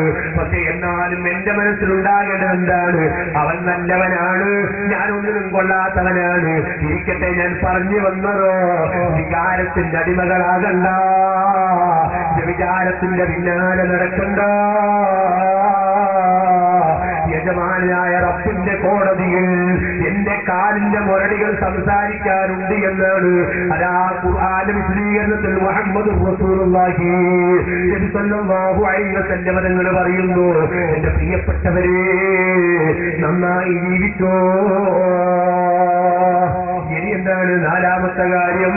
അതാ നബി തങ്ങൾ പറഞ്ഞില്ലേ, ഒരു പെണ്ണ് തന്റെ ഭർത്താവിന്റെ അനുസരിച്ച് ജീവിക്കുന്നു. ഭർത്താവിനെ തെറി പറയാനില്ല, ഭർത്താവിനെ ചീത്ത പറയാനില്ല. യജമാനായ റബ്ബിന്റെ കോടതിക്കെത്തിയപ്പോൾ ആ സ്വർഗത്തിന്റെ കവാടങ്ങൾ ഇങ്ങനെ തുറന്നു വെച്ചിട്ട് ഇഷ്ടമുള്ള വാതിൽ കൂടി കടക്കൂ പെണ്ണെ എന്ന് പറഞ്ഞിട്ട് നമ്മളെ ഉമ്മമാരെ അല്ലാഹു തആല കടത്തി വിടണമെങ്കിൽ ഒരു 4 കാര്യം ജീവിതത്തിൽ പകർത്തേണ്ടവരാണ്. അതിൽ ഒന്നാമത്തത് എന്താണ്? 5 വക്ത് കൃത്യമായി നിസ്കരിക്കേണ്ടവരാണ്. രണ്ടാമതായി റമദാനിൽ നോമ്പെടുക്കേണ്ടവരാണ്. മൂന്നാമതായി ഔറത്തുകൾ സൂക്ഷിക്കേണ്ടവരാണ്. നാലാമതായി ഭർത്താക്കന്മാർക്ക് കീഴ്പ്പെട്ട് ജീവിക്കേണ്ടതാണ്. ഈ 4 കാര്യം ഒരു പെണ്ണ് തന്റെ ജീവിതത്തിൽ പാലിക്കുന്നുണ്ടെങ്കിൽ നാളെ റബ്ബിന്റെ കോടതിയിലതാ സ്വർഗത്തിന്റെ വാതിലിങ്ങനെ തുറന്നു വെച്ചിട്ട് കടക്കൂ പെണ്ണേ എന്നൊരു ടിക്കറ്റ് ഒക്കെയായി കടത്തിവിടുന്ന ഉമ്മമാര്, നമ്മുടെ നാട്ടിലെ ഉമ്മമാരെ, പെങ്ങന്മാരെ, സഹോദരിമാര് ആദിഭാഗത്തിൽ പെടുത്തുമാറാകട്ടെ. എന്റെ നല്ലവരായ ഉമ്മമാര് അത്തരം നല്ല കാര്യങ്ങൾ ചിന്തിച്ച് ജീവിക്കണമെന്ന് ഓർമ്മപ്പെടുത്തുകയാണ്. പറയട്ടെ, ഇനി ഒരൊറ്റ കാര്യം കൂടി ഞാൻ ഓർമ്മപ്പെടുത്തുന്നു. ഉമ്മമാരെ, വീട്ടിന്റെ ഉള്ളിൽ ഐക്യത്തോടെ ജീവിക്കേണ്ടവരാണ്. വീട്ടിന്റെ ഉള്ളിൽ വല്ലാത്ത യോജിപ്പോടെ ജീവിക്കേണ്ടവരാണ്. അതാ ഉമ്മമാര് നീതി പാലിക്കേണ്ടവരാണ്. അതെന്താണ് ഞാൻ പറഞ്ഞതിന്റെ അർത്ഥം? അതാ ഒരു വീട്ടിൽ ഒന്നിൽ കൂടുതൽ മക്കളോ മരുമക്കളോ ഉണ്ടെങ്കിൽ എല്ലാവരോടും നീതി വളർത്തി ജീവിക്കേണ്ടവരാണ്. ഒരു മരുമക്കളെ കൂടുതൽ സ്നേഹിക്കുന്നു, മറ്റേ മരുമകളെ കണ്ടുകൂടാ, അല്ലെങ്കിൽ മറ്റേ മകളെ കണ്ടുകൂടാ. ഈ നിലക്ക് അനീതി കാട്ടുന്ന ഉമ്മമാര് സ്വർഗത്തിൽ കിടക്കൂല. ശരി, ഞാൻ പറയട്ടെ ഉമ്മമാരെ, അതേ എന്റെ വീട്ടിന്റെ ഉള്ളിൽ ഫിത്ന വേണ്ട, നാട്ടിൽ ഫിത്ന വേണ്ട, കുടുംബത്തിന് ഫിത്ന വേണ്ട. നാവുകളെ വളരെ സൂക്ഷിച്ച് ജീവിക്കേണ്ടവരാണ്. ഉമ്മമാരോട് പറയുന്നു, നാവിനെ സൂക്ഷിക്കാത്ത കാലത്തോളം ആഖിറത്തിൽ വിജയിക്കാൻ കഴിയൂല കേട്ടോ. ഉമ്മമാരെ, നല്ലോണം റബ്ബിനെ പേടിച്ച് ആഖിറം ചിന്തിച്ച് നല്ലവരായി ജീവിക്കണമെന്ന് ഓർമ്മപ്പെടുത്തുന്നു. അഷ്റഫുൽ ഖൽഖ് മുഹമ്മദുർ റസൂലുള്ളാഹി സ്വല്ലല്ലാഹു അലൈഹി വസല്ലം അതാ നബി തങ്ങളെ പറഞ്ഞത് കണ്ടില്ലേ? ഉമ്മമാര് ശരിക്കും ശ്രദ്ധിക്കാൻ വേണ്ടി ഞാൻ ഒരൊറ്റ കാര്യം ഓർമ്മപ്പെടുത്തുകയാണ്. അതാ പറയുന്നു, മുഹമ്മദുർ റസൂലുള്ളാഹ് അർബഅത്തുൻ മിനൻ നിസാഇ ഫിൽ ജന്ന വഅർബഅത്തുൻ ഫിന്നാർ. 4 വിഭാഗം സ്ത്രീകൾ സ്വർഗത്തിലാണ്, ഒരു 4 വിഭാഗം ഉമ്മമാര് നരകത്തിലാണ്. സ്വർഗത്തിന്റെ വിഭാഗത്തിൽ നമ്മുടെ ഉമ്മമാരെ പെടുത്തുമാറാകട്ടെ, നരകത്തിന്റെ വിഭാഗത്തെ തൊട്ട് അല്ലാഹു നമ്മുടെ ഉമ്മമാരെ കാക്കുമാറാകട്ടെ. ആരാണ് സ്വർഗത്തിൽ കിടക്കുന്ന 4 വിഭാഗം ഉമ്മമാര്? ആരാണ് നരകത്തിൽ കിടക്കുന്ന 4 വിഭാഗം ഉമ്മമാര്? ഞാൻ ചുരുക്കി വിശദീകരിക്കുന്നു. ഉമ്മമാര് പഠിക്കണം, എന്റെ ചെറുപ്പക്കാരും ഒരു ജീവിതത്തിൽ പഠിച്ചു വെക്കണം. അതാ പറയുന്നു മുഹമ്മദുർ റസൂലുള്ളാഹ്. ഈ സംഭവം ബഹുമാനപ്പെട്ട ഇബ്നു ഹജർ ഹൈതമി റളിയല്ലാഹു തആല അൻഹു അവിടുത്തെ കിതാബ് സവാജിൽ രേഖപ്പെടുത്തി കാണാം. അർബഅത്തുൻ ഫിന്നാർ. ഒരു 4 വിഭാഗം ഉമ്മമാര് സ്വർഗത്തിലാണ്, ഒരു 4 വിഭാഗം ഉമ്മമാര് നരകത്തിലാണ്. ആരാണ് ഉമ്മമാരെ? സ്വർഗത്തിൽ കിടക്കുന്ന 4 വിഭാഗം പെണ്ണുങ്ങൾ. അതാണ് സ്വല്ലല്ലാഹു അലൈഹി വസല്ലം തങ്ങൾ പറയുന്നത്. ഒന്നാമത്തെ പെണ്ണ് ആരാണ്? ഇംറഅത്തുൻ അഫീഫ സായിഅത്തുൻ ലില്ലാഹി വലിസൗജിഹാ. സ്വർഗത്തിൽ കിടക്കുന്ന ഒരു പെണ്ണ് ആരാണ്? പരിശുദ്ധ അതേ ഹദീസിൽ പഠിപ്പിക്കുന്നു, മുഹമ്മദുർ റസൂലുള്ളാഹി, മുഹമ്മദുർ റസൂലുള്ളാഹി. നബി സല്ലല്ലാഹു അലൈഹി വസല്ലം തങ്ങൾ പറയുന്നു, ആരാണ് സ്വർഗത്തിൽ കിടക്കുന്ന ഒരു പെണ്ണ്? ഇംറഅത്തുൻ അഫീഫ, അച്ചടക്കമുള്ള പെണ്ണ്, അടങ്ങി ഒതുങ്ങിയിരിക്കുന്ന പെണ്ണ്, രംഗപ്രവേശനം ചെയ്യാത്ത പെണ്ണ്. പിന്നെ അവളെ സ്വഭാവം എന്താണ്?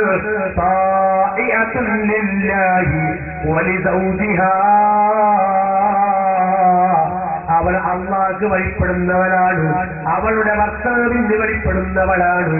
അല്ലാഹുവിനും ഭർത്താവിനും വഴിപ്പെട്ട് ജീവിക്കുന്ന പെണ്ണ് അവൾ സ്വർഗത്തിലാണെന്ന് മുഹമ്മദുർ റസൂലുള്ളാഹ്. രണ്ടാമത്തെ പെണ്ണ് ആരാണ്? അതാ പറയുന്നു നമ്മുടെ നേതാവ്. ഒരു പെണ്ണ് അച്ചടക്കത്തോടെ ജീവിച്ച് അല്ലാഹും ഭർത്താവിനും വഴിപ്പെട്ടവൾ ജീവിക്കുന്നു, അവൾ സ്വർഗത്തിലാണ്. രണ്ടാമത്തെ സ്വർഗത്തിലെ പെണ്ണ് ആരാണ്? കേട്ടോ ഉമ്മമാരെ, വലൂദൻ സ്വാബിറാ സാലിഹത്തൻ ബില്ലതീരി മഅ സൗജിഹാ. പെരുത്തും പ്രസവിക്കുന്ന പെണ്ണ്, നല്ലോണം പ്രസവിക്കുന്ന പെണ്ണ്, വല്ലാത്ത സബറുடைய പെണ്ണ്. ഒരു പെണ്ണിലേക്ക് കുറെ പ്രസവിക്കുമ്പോ വല്ലാത്ത ക്ഷമ അവൾക്ക് ആവശ്യമാണ്. അങ്ങനെ ക്ഷമയുള്ള പെണ്ണ്, കുറെ പ്രസവിക്കുന്ന പെണ്ണ്. പിന്നെ അവളുടെ പ്രവർത്തനം എന്താണ്? ആരിഅതം ബിൽയസീരി മഅ സൗജിഹാ. ശരിക്കൊന്ന് കേട്ടോ, പെണ്ണ് തന്റെ ബാപ്പാന്റെ വീട്ടിൽ ജീവിക്കുന്ന സമയത്ത് അവിടെ എല്ലാ സൗകര്യങ്ങളുണ്ട്. അവിടെ വെള്ളത്തിന്റെ സൗകര്യമുണ്ട്, അരക്കാനുള്ള കല്ലുകളുണ്ട്, വാഷ്മിഷേനുകളുണ്ട്, എല്ലാ സൗകര്യം അവിടെയുണ്ട്. പക്ഷേ തന്റെ ഭർത്താവിന്റെ വീട്ടിലെത്തി നോക്കുമ്പോ അവിടെ വെള്ളം വലിച്ചു കോരേണ്ടതാണ്. അവിടെ പൈപ്പ് സൗകര്യമില്ല, അരക്കാനുള്ള കല്ലുകളില്ല, അരക്കാനുള്ള മിസൈലുകളില്ല, ഒന്നുമില്ല. സൗകര്യമില്ലാത്ത തന്റെ ഭർത്താവിന്റെ വീട്, എല്ലാ സൗകര്യമുള്ള തന്റെ ഉപ്പാന്റെ വീട്. എന്നാൽ ഈ പെണ്ണിന്റെ മനസ്സേതാത്തേക്കാ ചിന്തിക്കേണ്ടത്? അതാ നബി സല്ലല്ലാഹു അലൈഹി വസല്ലം തങ്ങൾ പറയുന്നത്, തന്റെ ബാപ്പാന്റെ വീട്ടിൽ തന്നെ സൗകര്യമുണ്ട്, എന്നാൽ അവളെന്റെ സ്വർഗത്തിൽ കിടക്കുന്ന പെണ്ണ് പിന്നെ ആരാണ്? ഒരു സൗകര്യമില്ലാത്ത തന്റെ ഭർത്താവിന്റെ ചെറിയ ജീവിതം, ആ ഭർത്താവിന്റെ വീട്ടിലുള്ള ചെറിയ ജീവിതത്തെ പൊരുത്തപ്പെട്ട് ജീവിക്കുന്ന പെണ്ണ് അവൻ സ്വർഗത്തിലാണെന്ന് മുഹമ്മദുർ റസൂലുള്ളാഹ്. നോക്കൂ നിങ്ങൾ, നമ്മുടെ നാട്ടിലൊക്കെ അതാ ഭർത്താവിന്റെ വീട്ടിൽ വല്ല കുറവുണ്ടായാൽ ആ കുറവുകൾ മുഴുവൻ പോയി തന്റെ ഉമ്മാനോടും ബാപ്പാനോടും ധരിപ്പിച്ചിട്ട് തമ്മിൽ ചിത്രയുണ്ടാക്കാൻ വേണ്ടി കുഴപ്പമുണ്ടാക്കാനല്ലേ ശ്രമിക്കാറ്. എന്നാൽ നബി സല്ലല്ലാഹു അലൈഹി വസല്ലം തങ്ങൾ പറയുന്നു, ഏതാണ് സ്വർഗത്തിൽ കിടക്കുന്ന പെണ്ണ് കുറെ പ്രസവിക്കുകയും വല്ലാത്ത സബറുള്ളവളാവുകയും അതിനെല്ലാം പുറമേ തന്റെ ഭർത്താവിന്റെ വീട്ടിലുള്ള ചെറിയ ജീവിതം, ആ ജീവിതത്തെ പൊരുത്തപ്പെട്ട് ജീവിക്കുന്ന പെണ്ണ് അവൾ സ്വർഗത്തിലാണെന്ന് മുഹമ്മദ് റസൂലുള്ളാഹി. ഇനി മൂന്നാമത്തെ പെണ്ണ് ആരാണ്? സ്വർഗത്തിൽ കിടക്കുന്നവള് വല്ലാത്ത ലജ്ജയുடைய പെണ്ണ്, വല്ലാത്ത നാണമുള്ള ഉളുപ്പുള്ള പെണ്ണ്. അവിടെ പ്രവർത്തനം എന്താണ്? അവളെ ഭർത്താവ് അവളെ തൊട്ട് മറഞ്ഞുപോയാൽ അവളെ ശരീരത്തിനെ അവൾ സൂക്ഷിക്കുന്നു, തന്റെ ഭർത്താവിന്റെ മുതലുകളെ അവൾ സൂക്ഷിക്കുന്നു, അവളെ ശരീരത്തിനെയും അവൾ സൂക്ഷിക്കുന്നു. ഇനി ഭർത്താവ് വീട്ടിലേക്ക് കയറി വന്നാലോ ആ ഭർത്താവിനെതിരെ സംസാരിക്കാതെ, ഭർത്താവിനെതിരെ കുതിര കയറാതെ അവളെ നാവിനെ അവൾ പിടിച്ചു വെക്കുന്നു. എന്നിട്ട് മയമായ സ്വരത്തിൽ സംസാരിക്കുന്നു, ആ ഭർത്താവിനെ തൃപ്തിപ്പെടുത്തുന്നു. അവളാണ് സ്വർഗത്തിൽ കിടക്കുന്ന പെണ്ണെന്ന് മുഹമ്മദുർ റസൂലുള്ളാഹി നബി സല്ലല്ലാഹു അലൈഹി വസല്ലം തങ്ങൾ പറയുന്നു. ഈ സ്വർഗത്തിൽ കിടക്കുന്ന നാലാമത്തെ പെണ്ണ് ആരാണ്? അതാ പറയുന്നത് കണ്ടോ നബി തങ്ങള്,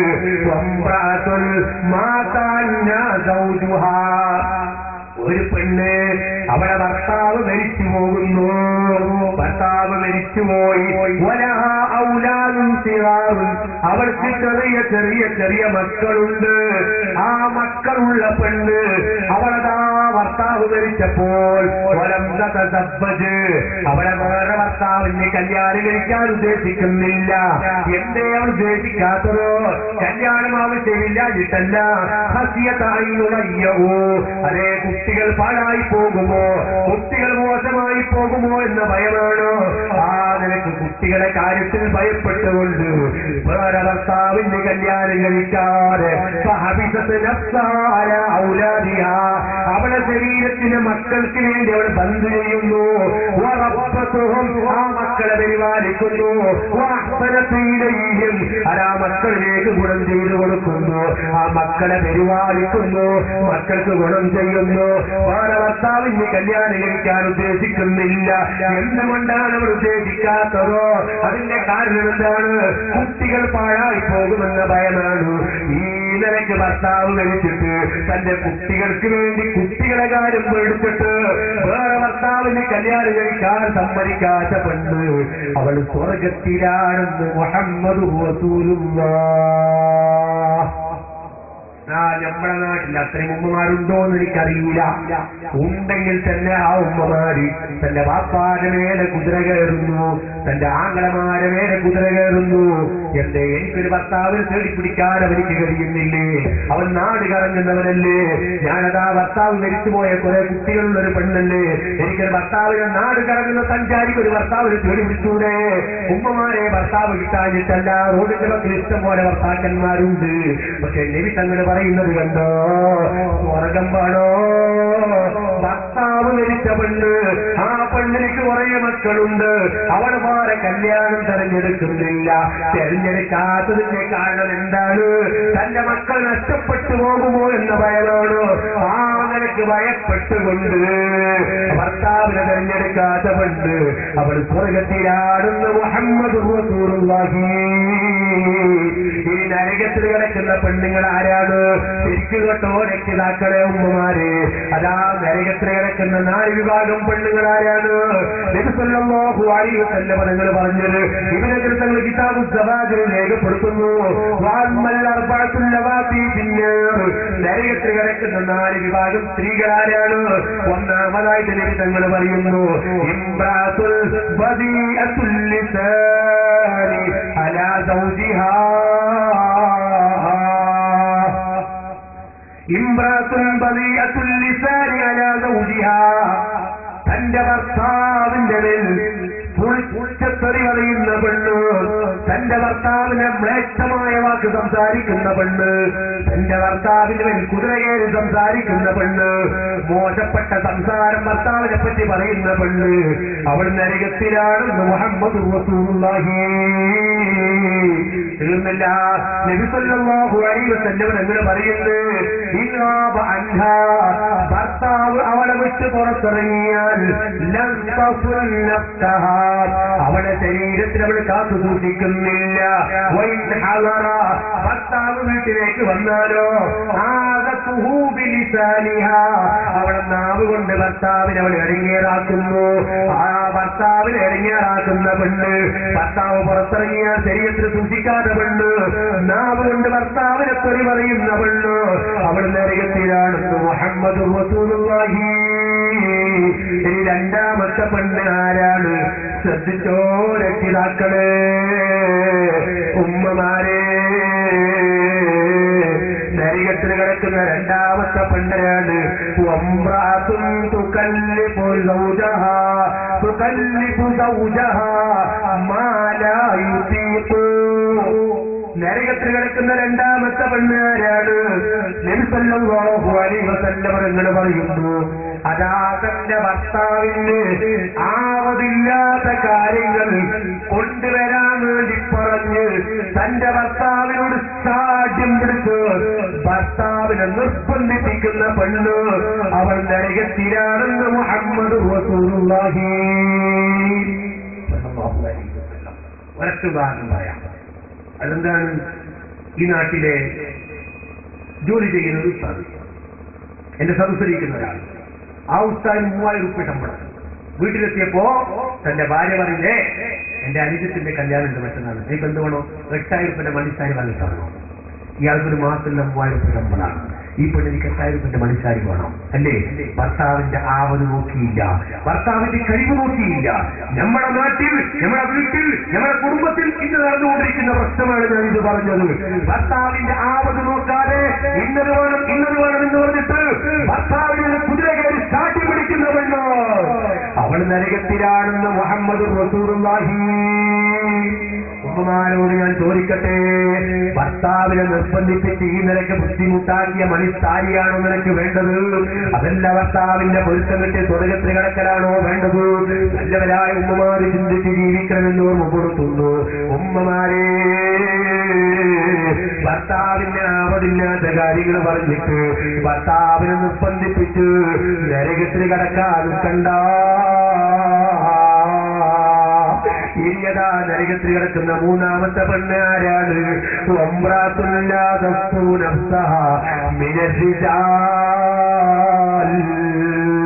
നരകത്തിൽ കിടക്കുന്ന മൂന്നാമത്തെ പെണ്ണ് അവളാ പുറത്തിറങ്ങുന്നു. അന്യപുരുഷന്മാരെ തൊട്ട് മറയാതെ പുറത്തിറങ്ങുകയാണ്. എന്നിട്ടോ അവളെ ശരീരത്തിലേക്ക് അത്രകൾ പുരട്ടി, സുഗന്ധവാസനയുള്ള സാധനങ്ങളൊക്കെ പുരട്ടി അവളെല്ലാ പുറത്തിറങ്ങുന്നു.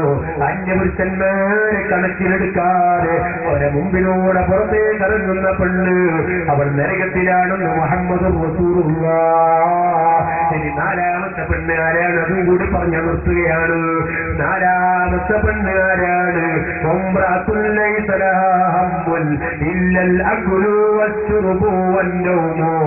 ലൈസ وليس لها رغبة في الصلاة ولا في طاعة الله ولا طاعة رسول الله ولا في طاعة زوجها.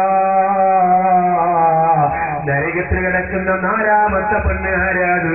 മുഹമ്മദ് റസൂലുള്ളാഹി. നബി സല്ലല്ലാഹു അലൈഹി വസല്ലം തങ്ങൾ പറയുന്നു, നാലാമത്തെ സ്ത്രീ ആരെന്നറിയോ? അതാ പെണ്ണ്, അവൾ ലക്ഷ്യം തന്നെ തിന്നണം, കുടിക്കണം, ഉറങ്ങണം, ഈ ചിന്തയല്ലാതെ മറ്റൊരു ചിന്ത അവൾക്കില്ല. അള്ളാഹ്ക്ക് വഴിപ്പെടണമെന്ന ചിന്തയില്ല, റസൂലുള്ളാഹിക്ക് വഴിപ്പെടണമെന്ന ചിന്തയില്ല, തന്റെ ഭർത്താവിനെ അനുസരിക്കണമെന്ന ചിന്തയില്ല, ഭർത്താവിനെ അനുസരിക്കണമെന്ന ചിന്തയില്ലാതെ, മറ്റൊരു ചിന്തയുമില്ലാതെ തിന്നണം, കുടിക്കണം, ഉറങ്ങണമെന്ന് ചിന്തിക്കുന്ന ഉമ്മമാര് അവരും നരകത്തിലാണെന്ന് മുഹമ്മദ് റസൂലുള്ളാഹി. നരകത്തിൽ കിടക്കുന്ന 4 വിഭാഗം ഞാൻ പറഞ്ഞു, സ്വർഗത്തിൽ കിടക്കുന്ന 4 വിഭാഗം ഉമ്മമാരെയും പറഞ്ഞു. അല്ലാഹു സ്വർഗാവകാശികളിൽ നമ്മുടെ ഉമ്മമാരെ പെടുത്തുമാറാകട്ടെ. നരകാവകാശികളെ തൊട്ട് നമ്മുടെ ഉമ്മമാരെ അല്ലാഹു കാക്കുമാറാകട്ടെ. ഞാൻ ചുരുക്കുകയാണോ എന്റെ നല്ലവരായ മുഅ്മിനീങ്ങൾ? ഇത്തരം കാര്യങ്ങൾ ഞാൻ പറഞ്ഞില്ലേ, അത് ജീവിതത്തിൽ പകർത്തേണ്ടവരാണോ? ഉമ്മമാരെ, ഈ ദുനിയാവിന്റെ പിന്നാലെ നടക്കരുത്. ആഗ്രഹമാണ് നമ്മുടെ ലക്ഷ്യം. പാരസ്ത്രീകളോട് ചിന്തിക്കേണ്ടവരാണോ? റബ്ബിന്റെ കോടതി ചിന്തിക്കേണ്ടവരാണോ? ഏത് സമയത്താണ് ഞാൻ മരിക്കുക എന്ന് പറയാൻ അറിയൂലല്ലോ. ഞാൻ ചോദിക്കട്ടെ എന്റെ പ്രിയപ്പെട്ടവരെ, നമ്മൾക്ക് നേതൃത്വം നൽകിയ ആൾക്കാരൊക്കെ എവിടെ? നമ്മുടെ മുൻഗാമികൾ എവിടെ? കഴിഞ്ഞ വർഷം നമ്മുടെ ഈ പരിപാടിക്ക് വന്നിട്ടോ സദസ്സിൽ നിന്നിട്ട് വാല് കേട്ടവരെവിടെ? അതിന്റെ മുമ്പത്തെ വർഷം വാല് കേട്ടവരെവിടെ? ഞങ്ങൾക്ക് സൗകര്യമൊരുക്കി തന്നവരെവിടെ? അവരൊക്കെ നമ്മളിൽ നിന്ന് ഇവിടെ പറഞ്ഞു പോയില്ലേ? അല്ലാഹു അവർക്കൊക്കെ പുറത്തു കൊടുക്കുമാറാകട്ടെ. അല്ലാഹു അവരെയൊക്കെ അവരുടെ സ്വർഗത്തോട്ടാക്കുമാറാകട്ടെ. അതുപോലെ ഈ എടുത്ത് നമ്മൾ മരിച്ചുപോയ നമ്മുടെ ഖാദിയാരവറുകൾ, അല്ലാഹു അവർക്ക് മഗ്ഫിറത്ത് നൽകുമാറാകട്ടെ.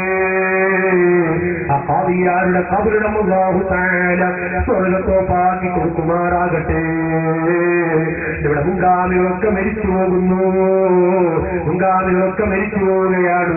അല്ലാഹുവേ, പെട്ടെന്നുള്ള മരണങ്ങളെ തൊട്ട് ഞങ്ങളെ കാക്കണം റഹ്മാനേ. എന്റെ പ്രിയപ്പെട്ട രക്ഷിതാക്കൾ, എന്റെ പ്രിയപ്പെട്ട ഉമ്മമാര്, ആഖിറം ചിന്തിച്ച് ജീവിക്കുന്നവരാകണം. അല്ലാഹുവിന്റെ കോടതിയെ ചിന്തിച്ച് ജീവിക്കുന്നവരാകണം. ആ നിലക്ക് നല്ലവരായി ചിന്തിച്ച് നല്ലവരായി ജീവിക്കാൻ അല്ലാഹു നമ്മൾക്ക് ഭാഗ്യം നൽകുമാറാകട്ടെ. എന്റെ പ്രിയപ്പെട്ട മുഅ്മിനീങ്ങൾ, കുറെ സമയമായി ഇരിക്കുന്നു. നേരിട്ട് നിൽക്കണം എന്റെ നല്ലവരായ മുഅ്മിനീങ്ങൾ. ഞാൻ എന്റെ പ്രസംഗം നിർത്തുന്നു. അല്ലാഹു നമ്മുടെ മജ്ലിസ് ദുആക്ക് ഇജാബത്തുള്ള മജ്ലിസായി കബൂൽ ചെയ്യുമാറാകട്ടെ. എന്റെ നല്ലവരായ മുഅ്മിനീങ്ങളെ, ഹബീബ് തങ്ങളെ മറന്നുപോകരുത്. ഉമ്മമാരെ നാക്കിലൂടെ ദിക്റുകൾ ചൊല്ലുന്നവരാകണം, നാക്കിലൂടെ സ്വലാത്തുകൾ ചൊല്ലുന്നവരാകണം, അതുപോലെ ഖുർആൻ ഓതുന്നവരാകണം. സ്വലാത്തുകളും ദിക്റുകളും ചൊല്ലി ഖുർആൻ ഓത്തിൽ അധികരിപ്പിച്ച് നല്ലവരായി ജീവിച്ച് നല്ലവരായി മരിക്കാനുള്ള നല്ല പ്രവർത്തനങ്ങൾ ചെയ്യണം. അല്ലാഹു അതിന് നമ്മൾക്ക് തൗഫീഖ് നൽകുമാറാകട്ടെ. സത്യ ചിന്ത എന്റെ മനസ്സിന് വേണ്ട, ഇത്രങ്ങൾ എന്റെ ജീവിതത്തിൽ വേണ്ട. ഏത് സമയത്തും അല്ലാഹുവിനെ പേടിച്ച് ജീവിക്കുന്നവരാകണം. നിങ്ങൾ കണ്ടില്ലേ നമ്മുടെ മുൻഗാമികൾ, നമ്മുടെ ലോകത്ത് കഴിഞ്ഞുപോയ മഹത്തുക്കൾ, അവരൊക്കെ നാട്ടിലൂടെ അനാവശ്യം സംസാരിക്കാത്തവരാണ്, അവരൊക്കെ വേണ്ട ആവശ്യങ്ങൾ സംസാരിക്കാത്തവരാണ്. നിങ്ങൾ കേട്ടിട്ടില്ലേ, ലോകത്ത് കഴിഞ്ഞുപോയ വലിയൊരു മഹാനാണ് ബഹുമാനപ്പെട്ട ഖാലിദ് ഇബ്നു മഅദാൻ റളിയല്ലാഹു തആല അൻഹു. കേട്ടിട്ടില്ലേ നിങ്ങൾ? ആ ഖാലിദ് ഇബ്നു മഅദാൻ റളിയല്ലാഹു തആല അൻഹു എന്റെ പ്രിയപ്പെട്ട നല്ലവരായ ഉമ്മമാരി കാരണവന്മാര് ചിന്തിക്കാൻ വേണ്ടി ഞാൻ ഓർമ്മപ്പെടുത്തുന്നു. ബഹുമാനപ്പെട്ട ഖാലിദ് ഇബ്നു മഅദാൻ തങ്ങൾ അവിടുത്തെ നാട്ടുകൊണ്ട് അനാവശ്യം സംസാരിക്കുന്നില്ല, അവിടുത്തെ ജീവിതത്തിൽ അനാവശ്യം സംസാരിച്ചിട്ടില്ല. ഓരോ ദിവസവും അതാ കടന്നിറങ്ങുന്നതിന് മുമ്പ് 40,000 ദിക്റുകൾ ചൊല്ലിയിട്ടല്ലാതെ ഖാലിദ് ഇബ്നു മഅദാൻ ഒരൊറ്റ ദിവസവും കടന്നുറങ്ങിയിട്ടില്ല. ആ നിനക്ക് ആത്മീയമായി ചിന്തിച്ചവരാണ്. നാക്കിലൂടെ ദിക്റുകൾ തന്നെ, നാക്കിലൂടെ സ്വലാത്തുകൾ തന്നെ. റളിയല്ലാഹു തആല അൻഹു വഫാത്തായി പോവുകയാണോ ആ വഫാത്തായി കിടക്കുന്ന ഖാലിദ് ഇബ്നു മഅദാൻ ബഹുമാനപ്പെട്ടവരെ ജനാസ അതാ കുളിപ്പിക്കാൻ വേണ്ടി കുളിമുറിയിലേക്ക് ജനാസ എടുക്കുന്നു. ജനാസ കുളിമുറിയിലേക്ക് കൊണ്ടുപോയി അവിടെ കടത്തി കുളിപ്പിക്കാൻ വേണ്ടി നോക്കുമ്പോ അവിടെ എന്താണ് കാണുന്നത്? ആ കിടക്കുന്ന മയ്യത്ത്, ആ മയ്യത്തിന്റെ തുണ്ടിങ്ങനെ അനങ്ങുന്നത് കാണുന്നു. കുളിപ്പിക്കുന്നവരും മാറി നിൽക്കുകയാണ്. ഇയാൾ മരിച്ചിട്ടില്ല. അവിടെ കൂടിയവരൊക്കെ മാറി നിൽക്കുകയാണ്. അപ്പോഴാണ് രണ്ടാമതായി കാണുന്നു കൈയിന്റെ വെള്ളിങ്ങനെ അണിഞ്ഞതായി കാണുന്നു. കൈയിന്റെ വെള്ളിങ്ങനെ എണ്ണുന്നതായി കാണുന്നു. ഇല്ല ഇല്ല, ഖാലിദ് ഇബ്നു മഅദാൻ റളിയല്ലാഹു തആല അൻഹുവിനെ അവരെ കുളിപ്പിക്കുന്നില്ല. അവരതാ കുളിപ്പിക്കാതെ മാറി നിൽക്കുന്ന സമയത്താണോ അതാ ഖാലിദ് ഇബ്നു മഅദാനാകുന്ന മയ്യത്ത് അവിടെ നിന്ന് സംസാരിക്കുന്നു കറാമത്തുകൊണ്ട്. മക്കളെ മരിച്ചിട്ടുണ്ട് കേട്ടോ, മരിച്ചതിൽ തർക്കം വേണ്ട, മരിച്ചതിൽ സംശയം വേണ്ട. ഞാൻ മരിച്ചിട്ടുണ്ട്, പക്ഷേ എന്റെ ചുണ്ട് അനങ്ങുന്നുണ്ട്, എന്റെ കൈവിരലുകൾ അനങ്ങുന്നുണ്ട്. അതിന്റെ കാരണം എന്താണെന്നറിയോ? അത് മറ്റൊന്നുമല്ല, ഞാൻ എന്റെ ജീവിതത്തിൽ നിത്യേന ഓരോ ദിവസം കടന്നുറങ്ങുന്നതിന് മുമ്പ് ഒരു 40,000 ദിക്ർ ചൊല്ലിയിട്ടല്ലാതെ ഞാൻ കടന്നുറങ്ങിയിട്ടില്ല. എനിക്ക് ഉറക്കം വന്നിട്ടില്ല. അങ്ങനെ ദിക്ർ ചൊല്ലി പതിവാക്കി ഞാൻ മരിച്ചിട്ടും എന്റെ ചുണ്ടുകൾ ദിക്റുകൾ നിർത്തുന്നില്ല. ഞാൻ മരിച്ചാലും എന്റെ ചുണ്ടറിയുന്നു. അതുപോലെ ഞാനിങ്ങനെ ചുണ്ടിലൂടെ ദിക്റുകൾ ചൊല്ലുമ്പോ എന്റെ കൈവിരലുകൾ കൊണ്ട് ഞാൻ എണ്ണിയവനാണ്. അതാ 40,000 ദിക്റുകൾ എണ്ണി എന്റെ കൈവിരലുകൾ. ആ കൈവിരലുകൾ ദിക്ർ നിർത്തുന്നില്ല. ഞാൻ മരിച്ചിട്ടും എന്റെ കൈകൾ ദിക്ർ നിർത്തുന്നില്ല. അതുകൊണ്ട് കുളിപ്പിക്കൂ മക്കളെ എന്ന് പറഞ്ഞിട്ട് ഖാലിദ് ഇബ്നു മഅദാൻ ആകുന്ന മയ്യത്ത് അവിടുന്ന് വിളിച്ചു പറഞ്ഞിട്ടുണ്ട് എങ്കിൽ, പണ്ഡിതന്മാരത് കിതാബിൽ ധരിച്ചിട്ടുണ്ട് എങ്കിൽ എന്റെ നല്ലവരായ മുഖ്യങ്ങളോട് പറയട്ടെ, 40,000 പോയിട്ട് 4,000 പോയിട്ട് 400 പോയിട്ട് 40 പോയിട്ട് ഒരു 4 ദിക്ർ ഞാൻ എന്റെ ജീവിതത്തിൽ ചൊല്ലാറുണ്ടോ? ഒരു 4 ദിക്ർ എന്റെ നാക്കുകൊണ്ട് ഞാൻ ചൊല്ലാറില്ല, സ്വലാത്തുകൾ ചൊല്ലാറില്ല. ഞാൻ എന്റെ പ്രസംഗത്തിന്റെ തുടക്കത്തിൽ പറഞ്ഞില്ലേ, റസൂലുള്ളാഹിന്റെ ഉമ്മത്തികളെ നാളെ റബ്ബിന്റെ കോടതിയിൽ പരിചയം കിട്ടണമെങ്കിൽ നബി തങ്ങൾക്ക് നമ്മളെ പരിചയം കിട്ടണ്ടേ, നമ്മളെ കയ്യിൽ നിന്ന് നബി തങ്ങൾ പിടിക്കണ്ടേ, ആഖിറത്തിൽ രക്ഷപ്പെടണ്ടേ. അതാ നബി തങ്ങളൊന്ന് കൈ പിടിച്ചിട്ട് രക്ഷപ്പെടണം. ആ നിലയ്ക്ക് കൈ പിടിക്കണമെങ്കിൽ നബി തങ്ങൾക്ക് നമ്മളെ പരിചയം കിട്ടണം. പരിചയം കിട്ടണം എങ്ങനെയാണോ? അതാ പണ്ഡിതന്മാര് പറഞ്ഞില്ലേ, ഈ 2 അടയാളം കൊണ്ടാണോ എന്റെ ഉമ്മത്തിന്റെ പരിചയം കിട്ടുന്നത്? ആ 2 അടയാളം എന്താണ്? അതാ രേഖപ്പെടുത്തുന്നു. 2 അടയാളം എന്താണ്? 2 അടയാളം എന്താണ്? ഒന്ന് സ്വലാത്ത് ചൊല്ലുന്ന മനുഷ്യന്റെ നാവ് അത് വെളുവെളുത്ത നാവാണോ? സ്വലാത്ത് ഒഴിവാക്കുന്നവന്റെ നാവ് അത് കറുകറുത്ത നാവാണോ? ഈ 2 അടയാളം കൊണ്ട് റസൂലുള്ളാഹി ഉമ്മത്തിന്റെ പരിചയം കിട്ടുന്നു. പ്രിയപ്പെട്ടവരെ, എന്റെ നാവ് വെളുക്കണ്ടേ, നബി തങ്ങൾക്ക് പരിചയം കിട്ടണ്ടേ, എന്റെ കൈ പിടിക്കണ്ടേ, അവിടെ നിന്ന് രക്ഷപ്പെടണ്ടേ. ലോകജനങ്ങൾ മുഴുവനും നിരാശരായ സമയത്ത് സന്തോഷ വാർത്ത അറിയിക്കുന്നവൻ ഞാനാണ്. സ്വർഗത്തിന്റെ വട്ടക്കണ്ണി ഉടുത്തു കൊടുക്കുന്നവൻ ഞാനാണ്. മുഹമ്മദുർ റസൂലുള്ളാഹി. ആ നിമിഷങ്ങൾ വട്ടക്കണ്ണി പിടിച്ചു കൊടുക്കുമ്പോ അതിന്റെ പിന്നാലെ കൂടിയിട്ട് നമ്മൾക്ക് രക്ഷപ്പെടണ്ടേ, ആ സമ്മേളനത്തിൽ പങ്കെടുക്കണ്ടേ. അല്ലാഹു നമ്മൾക്ക് ഭാഗ്യം നൽകുമാറാകട്ടെ.